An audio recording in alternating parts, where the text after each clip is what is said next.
दोस्तों, स्वागत है आपका हमारे चैनल एनसीईआरटी सॉल्यूशन 99 पर। दोस्तों, हमें विश्वास है कि आप अच्छे होंगे, स्वस्थ होंगे और आपकी पढ़ाई अच्छी चल रही होगी। बच्चों, आज हम जो है कक्षा 10वीं कक्षा 9th की साइंस विषय के अंतर्गत कुछ पेपरों को हल करेंगे, जो आपकी अर्धवार्षिक और वार्षिक परीक्षा के लिए बहुत ही उपयोगी साबित होंगे। तो बच्चों, स्टार्ट करते हैं आज कक्षा 9वीं का विज्ञान विषय का पेपर। तो बच्चों, पेपर जो आपका है, ये विज्ञान का पेपर है। तो बच्चों, स्टार्ट करते हैं क्वेश्चन क्रमांक 1 से। तो बच्चों, पहला क्वेश्चन देखते हैं क्या कहता है।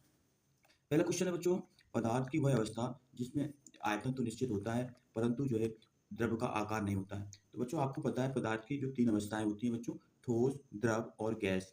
तो बच्चों, जो ठोस अवस्था होती है उसमें आयतन और आकार दोनों निश्चित होता है, जबकि गैस अवस्था में बच्चों ना तो आयतन निश्चित होता है और ना ही आकार निश्चित होता है। तो जबकि बच्चों इस क्वेश्चन में कहा गया है पदार्थ की वह अवस्था जिसमें ना तो आयतन निश्चित होता है ना और ना आकार। तो बच्चों, वो अवस्था कहलाती है आपकी द्रव। द्रव में बच्चों आयतन तो निश्चित होता है, परंतु आकार निश्चित नहीं होता। तो बच्चों, जिस बर्तन में रखते हैं द्रव को उसी का आकार ले लेती है। तो इसका बच्चों राइट आंसर है द्रव। दूसरा क्वेश्चन, न्यूनतम विसरण का गुण पाया जाता है। तो बच्चों, न्यूनतम विसरण का गुण होता है वो बच्चों गैसों में पाया जाता है। किसमें बच्चों? गैसें। क्योंकि गैसों के अणु बच्चों जो है दूर दूर तक फैल जाते हैं और जो है ये एक स्थान से दूसरे स्थान पर इनके अणु जो है आसानी से पहुंच जाते हैं, इसलिए इन्हें बच्चों न्यूनतम विसरण पाया जाता है। तो बच्चों, इसका राइट आंसर है गैस। प्रश्न क्रमांक 3 देखते हैं बच्चों, गैसों के किस गुण के कारण सिलेंडर में भरा जाता है। तो बच्चों, गैसों को जो है जो गुण होता है जिसके कारण सिलेंडर में भरा जाता है बच्चों, वो है संपीड़ितता। संपीड़ितता बच्चों वह गुण है जिस पर गैस को दाब डाल करके उसको जो है भरा जाता है बच्चों। और बच्चों, इसका जो है उदाहरण आपको पता ही होगा, इसका उदाहरण है सीएनजी, कंप्रेस्ड नेचुरल गैस। और जो जो बच्चों घरों में यूज की जाती है वो गैस भी इसी के अंतर्गत आती है, सिलेंडर में जो भरी जाती है बच्चों। इसके बाद बच्चों नेक्स्ट क्वेश्चन है, पदार्थ की कितनी अवस्थाएं होती हैं। तो बच्चों, राइट आंसर इसका 3 है। पदार्थ की बच्चों 3 अवस्थाएं होती हैं, ठोस, द्रव और गैस। चौथी अवस्था बच्चों चौथी अवस्था एक और होती है प्लाज्मा, परंतु इसमें बच्चों 3 दिया है, इसलिए इसका विकल्प 3 ही सही है। अगला क्वेश्चन बच्चों, दो या दो से अधिक पदार्थों का समांगी मिश्रण क्या कहलाता है। तो बच्चों, आपको पता होगा दो या दो से अधिक पदार्थ होते हैं उनका समांगी मिश्रण बच्चों विलयन कहलाता है। क्या कहलाता है बच्चों? विलयन। तो इसका राइट आंसर बच्चों विलयन। बच्चों, विलयन में 2 घटक होते हैं बच्चों, एक विलेय होता है और एक विलायक होता है। इसके बाद नेक्स्ट क्वेश्चन है, विलयन का वह घटक जो दूसरे घटक को विलयन में मिलाता है। तो बच्चों, विलयन का वह घटक जो दूसरे घटक को विलयन में मिलाता है वो बच्चों विलायक कहलाता है। इसकी मात्रा बच्चों विलेय की तुलना में ज़्यादा होती है, विलायक की मात्रा। तो इसका बच्चों राइट आंसर है विलायक। निम्नलिखित में बच्चों कौन सा अधातु है? बच्चों बच्चों अधातु बताना है। तो बच्चों, इसमें अधातु है वो है बच्चों सोना बच्चों धातु में आता है, चांदी भी धातु में आती है बच्चों, लोहा भी धातु में आता है, परंतु जो ब्रोमीन है बच्चों ये अधातु में आती है। किसमें आती है बच्चों? अधातु। इसके बाद नेक्स्ट क्वेश्चन बच्चों, यौगिक के गुण उसमें निहित तत्वों के गुणों से होते हैं, कैसे होते हैं बच्चों? यौगिक में के जो गुण होते हैं उसमें निहित तत्वों के गुणों से कैसे होते हैं बच्चों? भिन्न होते हैं। कैसे होते हैं बच्चों? भिन्न। तो इसका राइट आंसर बच्चों होगा भिन्न। इसके बाद बच्चों प्रश्न क्रमांक दूसरा देखते हैं बच्चों। प्रश्न क्रमांक दूसरे में पहला क्वेश्चन बच्चों, इसमें क्या दिया है? इसमें दिया है रिक्त स्थान भरना बच्चों। क्या भरना बच्चों? रिक्त स्थान। रिक्त स्थान बच्चों, पहला क्वेश्चन है, कोशिका का मस्तिष्क किसे कहा जाता है बच्चों? तो कोशिका का मस्तिष्क जो बच्चों कहा जाता है वो कहा जाता है केंद्रक को। किसे कहा जाता है बच्चों? केंद्रक को। तो कोशिका का मस्तिष्क बच्चों केंद्रक को कहा जाता है। बच्चों, एक कोश की जीव का उदाहरण बताना है। तो एक कोश की जीव में बच्चों अमीबा भी आता है और पैरामीशियम भी आता है। इसके बाद जो है पौधे की पत्तियों में पाए जाने वाला हरे रंग का वर्ण का नाम बताना बच्चों। तो पौधों की पत्तियों में पाए जाने वाला जो हरा हरे रंग का वर्ण है बच्चों, उसे क्लोरोफिल कहा जाता है या हरित, हिंदी में हरित लवक कहा जाता है। पौधों की पत्तियों में पाए जाने वाले क्षेत्र जिसमें गैसों का आदान प्रदान होता है वो क्या कहलाते हैं बच्चों? तो पौधों की पत्तियों में जो पाए जाने वाले क्षेत्र हैं जिनसे गैसों का आदान प्रदान होता है उसे बच्चों स्टोमेटा कहा जाता है। क्या कहते हैं? स्टोमेटा या रंध्र कहा जाता है। इसके अलावा उसमें वे ऊतक जो निरंतर विभाजित होते रहते हैं उन्हें क्या कहते हैं बच्चों? उन्हें पादप ऊतक कहा जाता है। क्या कहा जाता है बच्चों? पादप ऊतक। नेक्स्ट क्वेश्चन, तो लाल रुधिर कणिकाओं का जीवन काल कितने दिनों का होता है? तो बच्चों, लाल रुधिर कणिकाओं का जीवन काल 120 दिन का होता है बच्चों। कितने दिन का? 120 दिन का।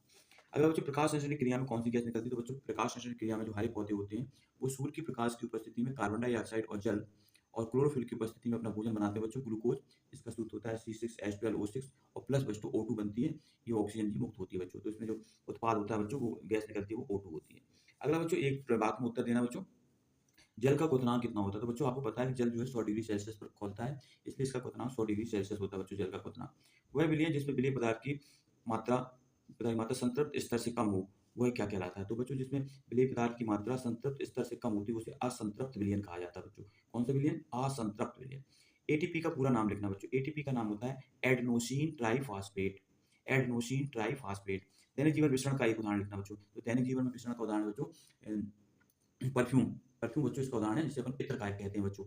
ये भी जहाँ भी जिसके बच्चों इत्र का यूज किया जाता है उस कमरे में पूरे में सुगंध हो जाती है बच्चों। इसके बाद नेक्स्ट क्वेश्चन बच्चों, मर्सरी पौधों में किस प्रकार के रंध्र पाए जाते हैं? तो बच्चों, मर्सरी पौधों में धसे हुए रंध्र पाए जाते हैं। बच्चों की पत्तियां होती हैं वो कांटों में बदल जाती हैं। इसमें अगला है बच्चों बल का मात्रक। बोलो, बल का मात्रक बच्चों न्यूटन होता है। क्या होता है? न्यूटन। अगला है किसी वस्तु की अवस्था, स्थिति, गति, आकार या आकृति में परिवर्तन करने के लिए किए गए प्रयास को क्या, तो बच्चों किसी वस्तु की अवस्था, स्थिति, आकार या आकृति में परिवर्तन करने के जो प्रयास किया जाता है उसको बच्चों बल कहते हैं। इसमें बल लगाकर किसी वस्तु को एक स्थान से दूसरे स्थान तक विस्थापित किया जा सकता है, जिससे वस्तु का आकार और आकृति दोनों ही परिवर्तित हो जाती है। अगला क्वेश्चन बच्चों सही जोड़ी बनाना है इसमें।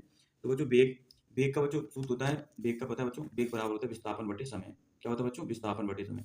और दूरी बटे समय बच्चों सूत्र होता है चाल का। इकाई समय में चली गई दूरी बच्चों चाल कहलाती है। त्वरण त्वरण जो बच्चों होता है वो होता है बच्चों, त्वरण का होता है वेग में परिवर्तन बटे अपॉन लिया गया समय। क्या होता है बच्चों? त्वरण बराबर वेग में परिवर्तन अपॉन लिया गया समय।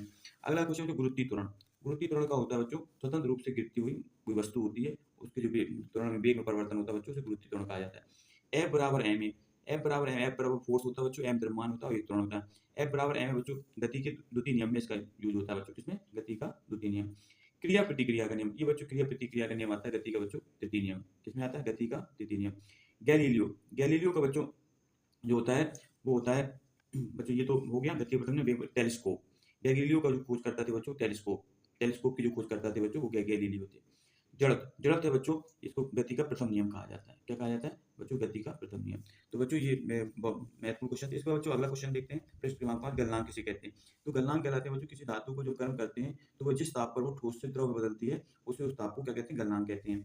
इस तरह बच्चों ये क्वेश्चन है गुप्त ऊष्मा किसे कहते हैं? गुप्त ऊष्मा के बाद नेक्स्ट क्वेश्चन है विषमांगी मिश्रण की परिभाषा लिखिए। और उसके बाद बच्चों मिश्रण और यौगिक में दो अंतर लिखना बच्चों। ये वो तो बहुत ही आईएमपी क्वेश्चन है बच्चों। उपधातु क्या होती है और मिश्र धातु क्या होती है? मिश्र धातु बच्चों दो या दो से अधिक धातुओं को मिलाने से बनती है। और जैसे पीतल बच्चों मिश्र धातु है जो जस्ता और तांबे को मिलाने से बनती है। दैनिक जीवन में पराशरण के दो उपयोग लिखिए। दैनिक जीवन में पराशरण का उपयोग, किसमिस का फूल जाना है, ये सब पराशरण के उपयोग है। समसूत्री विभाजन किसे कहते हैं? माइटोकॉन्ड्रिया को कोशिका का पावर हाउस क्यों कहा जाता है? स्नायु कंडला में दो अंतर लिखना है बच्चों। जाइलम और फ्लोएम में भी दो अंतर लिखना है। सरल ऊतक व जल ऊतक में दो अंतर लिखना बच्चों।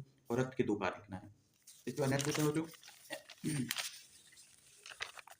चाल और वेग में दो अंतर लिखना बच्चों। चाल इकाई समय में चली गई दूरी वस्तु चाल कहलाती है और विस्थापन की दर को बच्चों वेग कहा जाता है। बच्चों प्लेलिस्ट में इसमें अंतर डला है, आप देख सकते हैं। एक समान गति किसे कहते हैं? दूरी और विस्थापन अंतर बच्चों ये भी प्लेलिस्ट में डला हुआ है, आप इसे देख सकते हैं। संतुलन बल किसे कहते हैं बच्चों? प्रतिक्रिया बल किसे कहते हैं? तेज तेज चलती हुई किसी वस्तु को धीमा किस प्रकार किया जा सकता है? अथवा एक ही सतह पर रखी हुई दो अलग अलग वस्तुओं को चलाने के लिए किस किस बलों की आवश्यकता होती है? अगला क्वेश्चन बच्चों कप के पीछे प्लेट में गर्म दूध या चाय जल्दी क्यों पी लेते हैं? एक नेक्स्ट क्वेश्चन बच्चों निम्नलिखित ताप को सेल्सियस ताप में बदल दें। बच्चों सेल्सियस ताप में बदलना केल्विन में दिया है तो बच्चों इसमें -273 घटा देंगे। कितना घटाएंगे बच्चों? -273 घटाएंगे इसमें। इसमें बच्चों 273 घटाएंगे और इसमें भी 273, जिससे कि डिग्री सेल्सियस में बदल जाते हैं बच्चों। अगला क्वेश्चन बच्चों प्रोकैरियोटिक और यूकैरियोटिक कोशिका में अंतर लिखना है। पादप कोशिका और जंतु कोशिका में बच्चों अंतर लिखना है। बच्चों एक बस की गति 5 सेकंड में 80 किलोमीटर प्रति घंटे से घटकर 60 किलोमीटर प्रति घंटा हो जाती है। तो बस का त्वरण त्वरण बराबर होता है बच्चों वेग परिवर्तन बटे समय। तो बच्चों वेग में परिवर्तन कितना होता है बच्चों? वेग परिवर्तन होता है पहले पहले बच्चों कितना था वेग? पहले वस्तु का वेग था 80 किलोमीटर और उससे घटकर कितना होगा बच्चों? 60 किलोमीटर। कितना परिवर्तन होगा बच्चों? 80 से घटकर 60 किलोमीटर। तो वेग में कितना परिवर्तन होगा बच्चों? वेग परिवर्तन होगा 80 माइनस 60। तो बच्चों वेग परिवर्तन हो जाएगा, वेग परिवर्तन होगा बच्चों 80 माइनस 60। तो वेग परिवर्तन आएगा बच्चों 20 किलोमीटर प्रति घंटा। और बच्चों उसकी गति कितनी दी है? 5 सेकंड। समय दिया बच्चों, समय दिया है 5 सेकंड। क्या दिया बच्चों? समय 5 सेकंड। और बच्चों इसकी त्वरण निकालना है। तो त्वरण का सूत्र होता है बच्चों, इसको नोट कर लें आप। त्वरण बराबर होता है वेग परिवर्तन बटे समय अंतर। क्या होता है बच्चों? वेग परिवर्तन बटे समय। अब जो वेग में परिवर्तन कितना हो बच्चों? 20 किलोमीटर प्रति घंटा। तो बच्चों वेग में परिवर्तन है तो इसको जो किलोमीटर प्रति घंटा इसको चेंज करेंगे मीटर प्रति सेकंड में। तो बच्चों क्या करते हैं, इसको जो 20 जो दिया है इसको देंगे 5/18 का गुणा कर देंगे बच्चों। कितने का? 5/18 का। तो बच्चों इसको हो जाएगा 20 पंचे 100/18। कितना हो जाएगा बच्चों? 100/18। अब ये मान बच्चों इसमें रखना है वेग परिवर्तन की जगह कितना? 100/18 और इंटू बच्चों समय की जगह रखना 5। तो 5 से बच्चों कट जाएगा, 5 दूनी 10 0। 20 बटे बच्चों कितना आएगा? 18। अब बच्चों 2 से काटेंगे, 2 नाम 18 और 2 नाम 20, 10/9 आ जाएगा बच्चों इसको त्वरण।